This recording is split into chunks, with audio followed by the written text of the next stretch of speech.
Vamos a iniciar con la unidad 4, principios de bioenergética. Toda actividad que requiere la célula, ya sea para crecer, moverse, sintetizar biomoléculas, incluso desarrollarse como los organismos que observamos en la imagen, requiere de energía, ya sea que esta energía se obtenga de la luz solar o de algunos alimentos. Su aprovechamiento es necesario para que se lleven a cabo las funciones de las células. En el caso de la biosfera, toda esta energía la podemos recibir de la luz solar, en donde organismos fotosintéticos autótrofos pueden aprovecharla para generar productos orgánicos y oxígeno que serán aprovechados por otros organismos heterótrofos, y los cuales recibirán esa energía y la aprovecharán. La bioenergética es una parte o una rama de la termodinámica que permite el estudio de los cambios de energía que acompañan a las reacciones bioquímicas. Por definición, es el análisis cuantitativo de la forma en la que los organismos adquieren y utilizan la energía. Esta energía se le conoce como energía interna y se refiere a todas las formas de energía que pueden intercambiar mediante procesos físicos simples o reacciones químicas. Y esto comprendería a todos los átomos y moléculas que componen al organismo. Todos ellos poseen energía cinética, de movimiento, de vibración y de rotación. Ahora, a los organismos en esta rama de la bioquímica se les conoce o se les denomina como sistemas. Un sistema es una parte del universo que puede presentarse de forma como sistema aislado, cerrado o un sistema abierto. En el caso de los sistemas vivos, el sistema sería de tipo abierto. Ahora, en un estado termodinámico de un sistema, este se va a definir en base a las cantidades de las variables de temperatura, presión sobre el sistema y el volumen de forma definida. Ahora, este cambio en la energía interna que mencionábamos se considera dependiendo del sistema que se esté analizando. En nuestro caso, podemos hablar de sistemas que no se encuentran aislados. En estos no tenemos un intercambio de sistema de materia con el entorno o el exterior, sino que estaríamos hablando de sistemas abiertos, donde vamos a tener intercambio tanto de materia como de energía.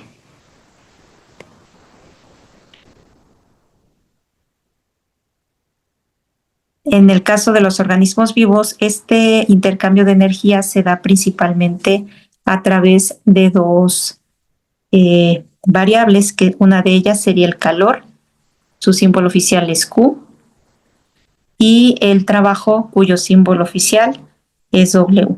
El calor, pues sabemos cómo se transmite, es una forma de energía, y en el caso del trabajo lo evaluamos en el área bioenergética como una fuerza que se ejerce sobre una resistencia específica. A mano derecha tenemos el esquema de una mitocondria con sus distintas membranas interna y externa, un espacio de matriz, y haciendo un zoom de esta membrana, nosotros podemos observar que se trata de un sistema abierto en donde hay un intercambio de moléculas, como se indica ahí, y el sistema pues implica la inversión de trabajo o de energía en forma de trabajo para poder transportar los iones hidrógeno de un lado de un espacio de la mitocondria hacia otro.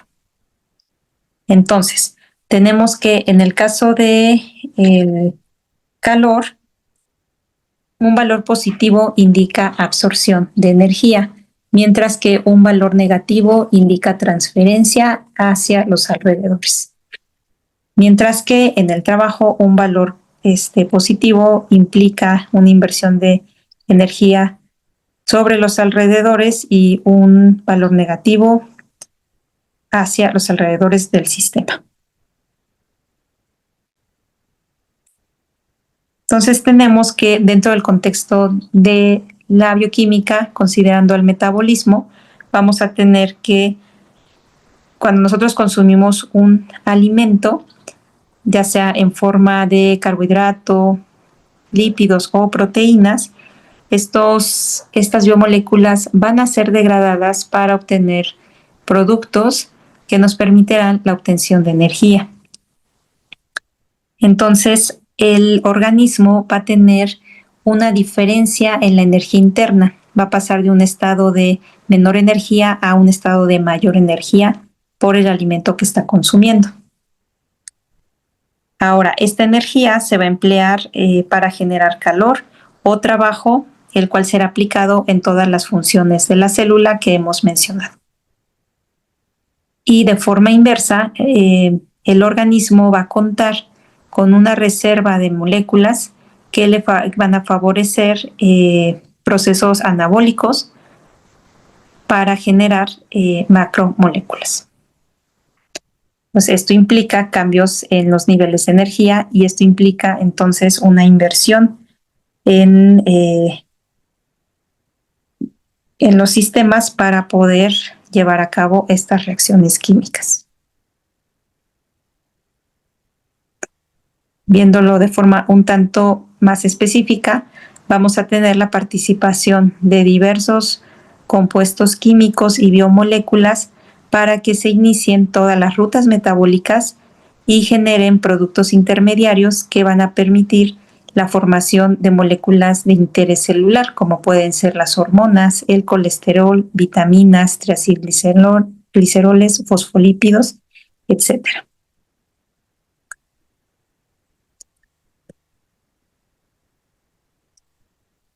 Ahora, si nosotros tenemos un sistema que podemos llamar un sistema cerrado, un sistema no vivo, vamos a tener, si tenemos la presencia de glucosa en presencia de oxígeno, pasado un tiempo determinado, vamos a observar la oxidación de la glucosa que nos va a generar los siguientes productos: CO2 en forma de gas y agua en forma de líquido.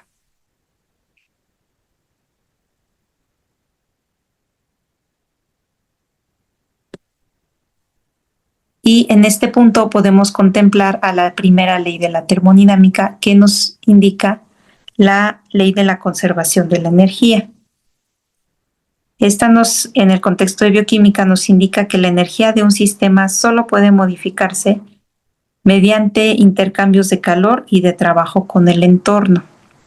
Es decir, que refiriéndose a la energía, esta no se crea ni se destruye, solo se va a transformar. Este intercambio de energía se da en forma de calor y de trabajo.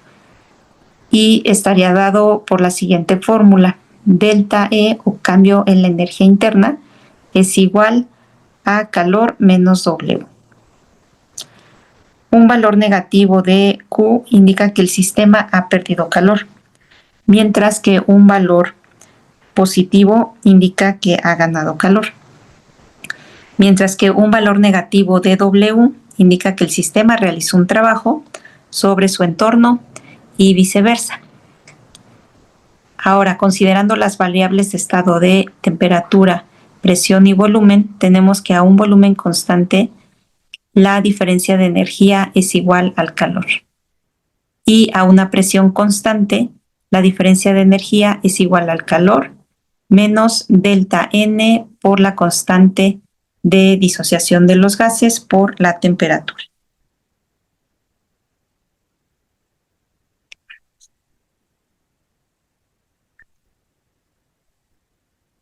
Ahora, introducimos otro concepto o función de estado que sería la entalpía.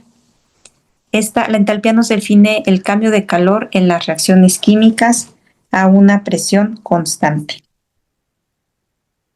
Considerando un estado inicial y final de la reacción, nosotros vamos a tener que esta entalpía, que es igual a la energía interna más la presión por el volumen.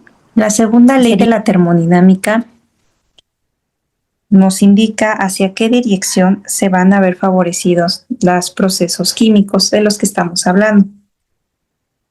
Estos pueden ser de dos tipos: reversible, cuando se acercan al estado de equilibrio, e irreversible, cuando los sistemas están lejos del estado de equilibrio y posteriormente se dirigen hacia el estado de equilibrio.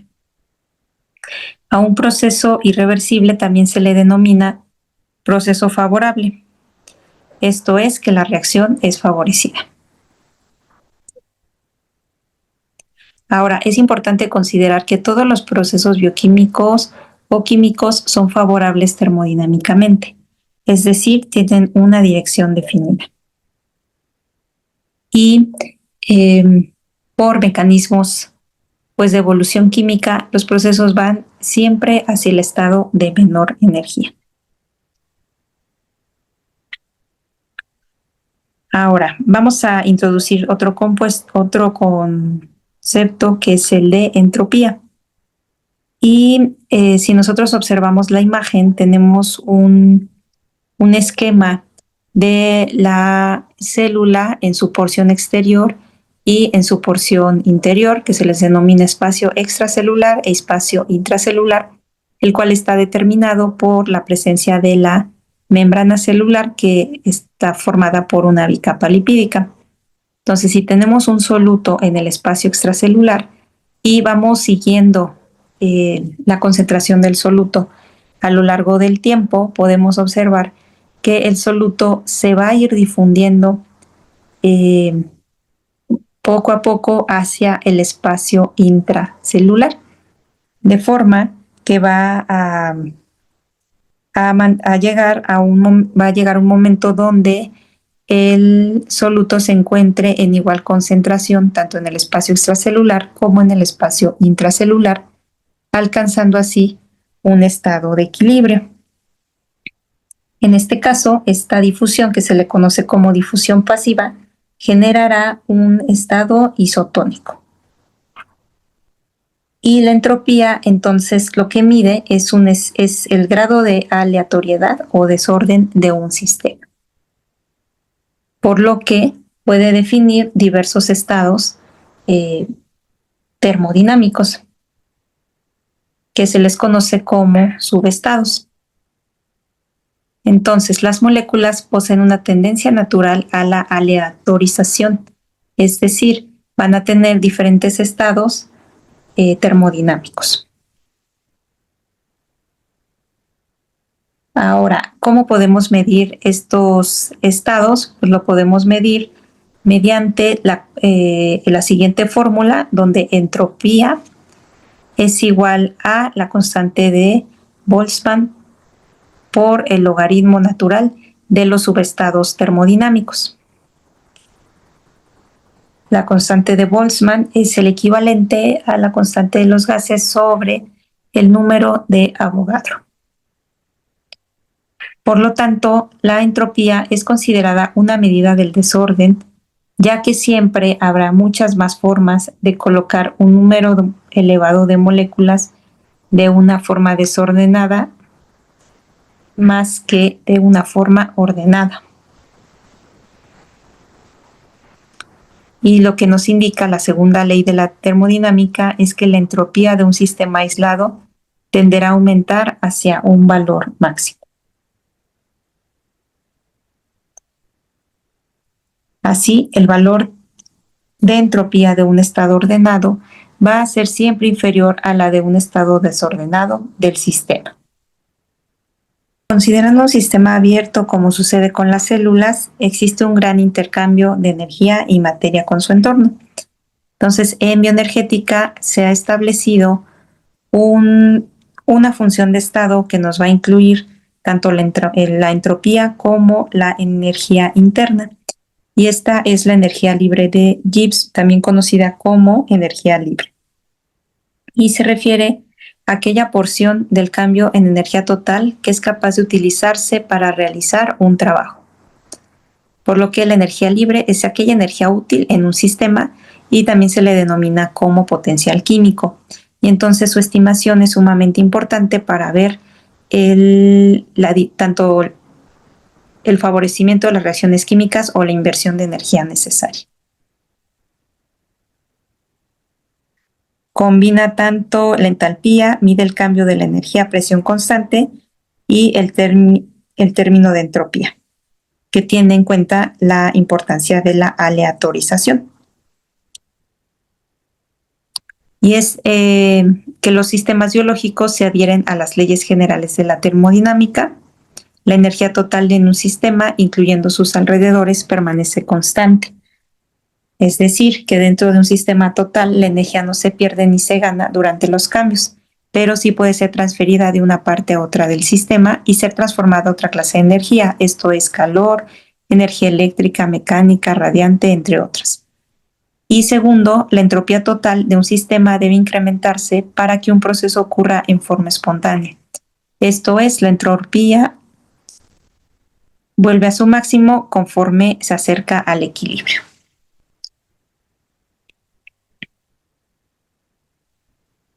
Y la siguiente ecuación expresa justamente el cambio en la energía libre, que se representa con el símbolo delta G, y el cambio en la entropía delta S. Combinando las dos leyes de la termodinámica, tenemos que delta G es igual a delta E menos T, que sería la temperatura absoluta, por el cambio en la menos por el cambio en la entropía. Si el valor de delta G es negativo, la reacción procede espontáneamente con liberación de energía libre. Esto es, estamos hablando de una reacción exergónica o también conocida como reacción exotérmica. Si el valor de delta G es positivo, la reacción procede solamente si la energía libre puede ser invertida, y a este se le conoce como una reacción ergónica o endotérmica. Un valor de delta G negativo representa un proceso favorable, mientras que un valor de delta G positivo indica que un proceso no es favorable. Ahora, cuando tenemos un valor de delta G igual a 0, el sistema se encuentra en equilibrio, no ocurre ningún cambio, es decir, el proceso no tiene una dirección favorable en uno u otro sentido. Esto se interpreta como que el sistema podría ir en cualquiera de las dos direcciones si es que hubiese un cambio en el entorno, por mínimo que éste sea.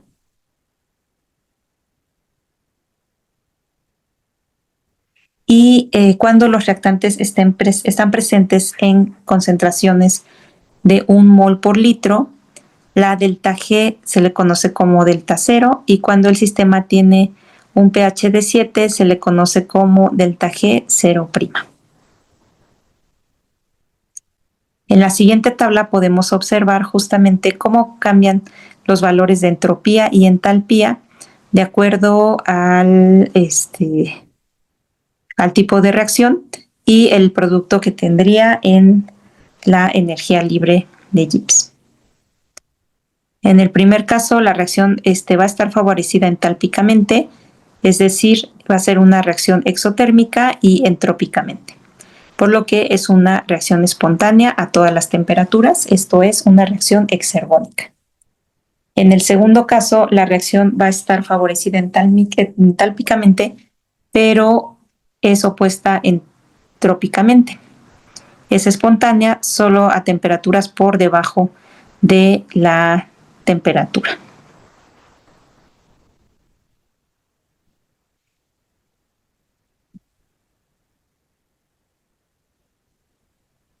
El cambio en la energía libre puede ser calculado a partir de la constante de equilibrio de una reacción. Para esto tenemos que nuestra constante de equilibrio, si es mayor a 1, la delta G0, considerando un mol del reactante y un pH de 7, va a ser negativa. Comenzando con 1 molar de los componentes en la reacción, esta va a proceder, o sea, se va a realizar. Mientras que un valor de la constante de equilibrio de igual a 1, el valor de delta G0' va a ser 0 y esta reacción se va a encontrar en equilibrio. Mientras que un valor menor a 1 nos indica un valor de delta G0' positivo y esta procederá a la inversa.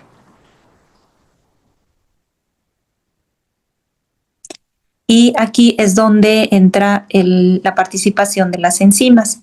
Las enzimas solamente acelerarán la obtención del equilibrio.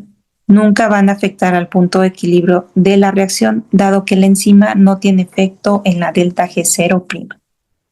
Por ejemplo, la enzima fosfoglucomutasa, que cataliza la conversión de glucosa 1-fosfato a glucosa 6-fosfato, si tenemos inicialmente 20 milimolar de glucosa 1-fosfato, la mezcla final en equilibrio va a tener una concentración de 1 milimolar del mismo.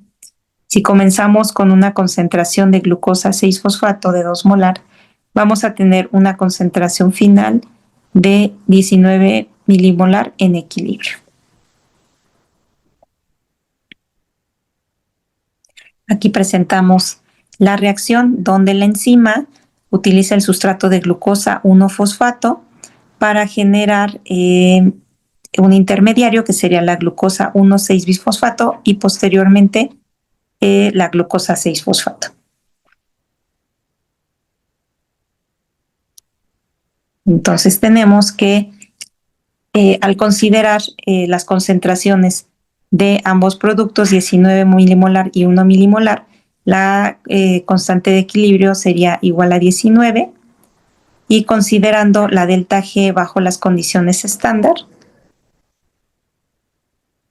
tenemos que el valor de la constante de disociación de los gases, la temperatura absoluta y el logaritmo natural de la constante de equilibrio nos daría un valor de delta G0' de menos 7.3 kilojoules por mol, lo que hace que sea una reacción energéticamente favorable.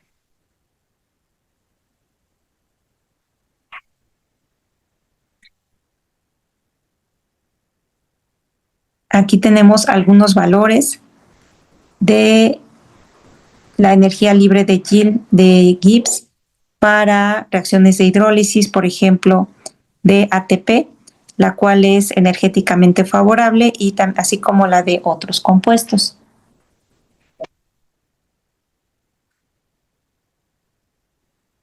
Ahora tenemos en las células mecanismos de acoplamientos para productos de alta energía,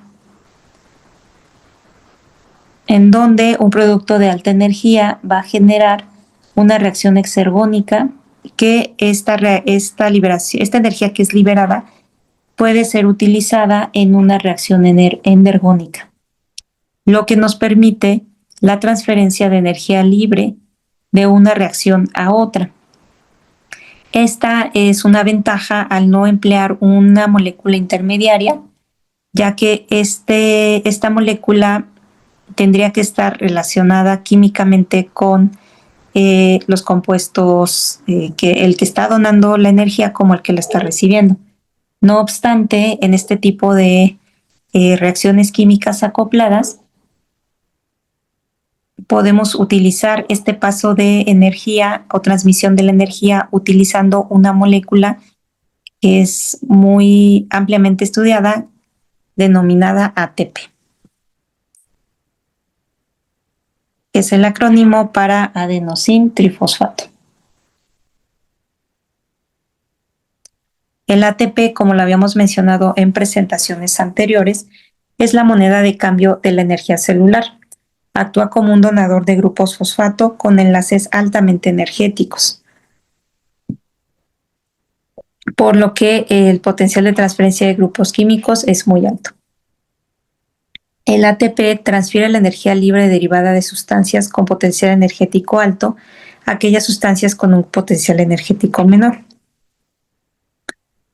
Ahora, en presencia de enzimas, el ATP cuando va donando su energía a través del, del enlace de los fosfatos, puede volver a formarse como ATP mediante unas enzimas y una reacción que sea altamente eficiente y rápida. Ahora, existen tres fuentes principales de grupos fosfatos que van a ser altamente energéticos y que pueden ser los transmisores de la energía y que forman parte de los procesos energéticos intracelulares. En ellos tenemos la fosforilación oxidativa, la glucólisis y el ciclo de Krebs. En esta tabla tenemos el valor de delta G 0' para moléculas de alta energía y de un poco menos energía. Los grupos de baja energía, los intermediarios de la glucólisis y los fosfatos de alta energía con mayor energía libre que el ATP, como serían los enolfosfatos, anhidros y fosfoguanidinas. Aquí es donde entrarían la creatinina fosfato y la arginina fosfato. Otros compuestos de alta energía también son los ésteres de tiol, que incluyen a la acetilcoenzima A, adenosilmetionina, también conocida como fosfáginos.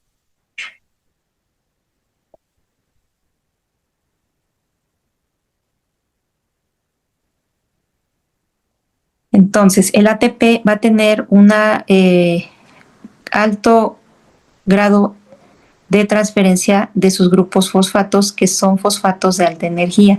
Como se muestra en la imagen, tenemos la estructura del trifosfato de adenosina, el cual contiene estos grupos fosfatos que son los que transmiten o transfieren la energía. Una vez que se da esta reacción, que es una reacción de hidrólisis, se genera el difosfato de adenosina, que es la molécula de ADP. Esta molécula va a poder transferir un fosfato de alta energía, si es que fuese necesario, mediante reacciones de hidrólisis. Y cuando esto sucede, es cuando se forma el monofosfato de adenosina, AMP. Y como comentamos anteriormente, mediante reacciones químicas catalizadas por enzimas, el AMP puede volver a convertirse en ADP y posteriormente en ATP.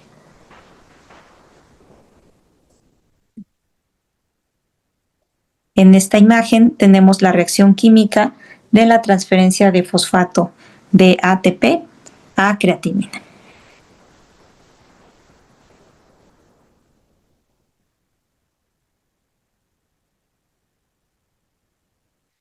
Es una reacción llevada a cabo por la creatina sinasa. Como sucedió con la reacción anterior, la célula tiene diversos mecanismos para poder generar o restablecer sus niveles de ATP y mantener el flujo de energía. Uno de ellos es a través de la ATP sintasa, que es una bomba de protones e hidrógeno que se encuentra anclada en la membrana mitocondrial y que permite a través del transporte de los iones hidrógeno generar la energía suficiente para poder hacer la síntesis de ATP de ADP a ATP. Por otro lado, la bomba también tiene la capacidad de transportar los iones hidrógeno hacia el exterior de la membrana de la matriz mitocondrial, y este proceso requiere de la hidrólisis de ATP. De esta forma se mantienen niveles constantes que se van de iones hidrógeno para mantener niveles de ATP y ADP suficientes. Y bueno, aquí tenemos un esquema de una ruta metabólica en donde se transfieren estos grupos fosfato de alta energía, primero a través del ATP, donde entra el ciclo de ATP-ADP, y este grupo fosfato puede integrarse a las rutas metabólicas a través del ATP para fosforilar carbohidratos como la glucosa para formar la glucosa 6-fosfato, o generar otras fosforilaciones de proteínas, activaciones de distintas proteínas, o participar en procesos endergónicos. Otras moléculas que pueden ser aceptoras de este grupo fosfato puede ser la glucosa 1,6-bifosfato o el glicerol 3-fosfato. Y como se mencionó anteriormente, la creatina funciona como una reserva de estos grupos fosfato de alta energía para la célula. Y entonces vamos a tener un ciclo de transferencia de fosfatos, de grupos fosfato, que van a permitir el flujo de los mismos.